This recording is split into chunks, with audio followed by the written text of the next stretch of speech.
Boas compañeiros e compañeiras, dende Podemos Galicia estamos moi preocupadas ca situación que se está a vivir en Cataluña estes días. Nos parece totalmente inaceptable as ordes emitidas polo goberno de Mariano Rajoy do Partido Popular para que as forzas e corpos de seguridade do Estado actúen de xeito abusivo para realizar rexistros políticos en organismos oficiais.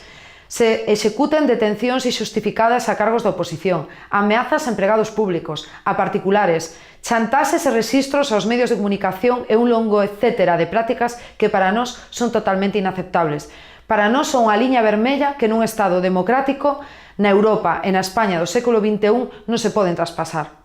É importante que non caemos no erro de asumir ou normalizar e ver como inevitables este tipo de prácticas que para nós son tan injustificadas como perigosas porque sentan un grave precedente. Queren ampararse no rexeitamento que nos provocou a todas e nos provoca a Cataluña puyolista e que nos queren levar a un terreo de ambigüedade precisamente os que foron cómplices desta Cataluña puyolista. Non hai ningunha excusa para que os que temos como patria a xente e que estamos frontalmente en contra da corrupción e do despilfarro público para que permitamos que se vulneren os dereitos fundamentais nun Estado que se di democrático. E por que dicimos isto? Porque se senta ese perigoso precedente que pode ser a semente de cando o día de mañá moitos galegos e galegas que iramos a ir a pedir, por exemplo, que a AP9 sexa rescatada a mans públicas, sexa rescatada para a xente e gratuita para todos os galegas e galegos, se nos queira criminalizar por parte do Partido Popular. Que queiran criminalizar que nas imprentas a día de hoxe se estén imprimindo folletos para informar a cidadanía dos recortes que quere implementar o Partido Popular nas áreas sanitarias do noso país.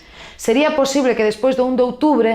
queiran criminalizar que os nosos avós, irmáns ou amigas estafados polas preferentes non poidan sair a protestar e reclamar que se devolvan os seus dereitos e o que se lle foi roubado. E incluso intentarán seguir criminalizando, como levan facendo dende os anos da crise, a protesta contra os desfiuzamentos, mentras os bancos rescatados cos cartos de todos e de todas, con cartos públicos, e que xa sabemos que non imos a recuperar, se sigan lucrando con estos cartos ao mesmo tempo que siguen botando a xente ás súas casas e ni siquiera condonándolle a súa débeda que terían que manter de por vida.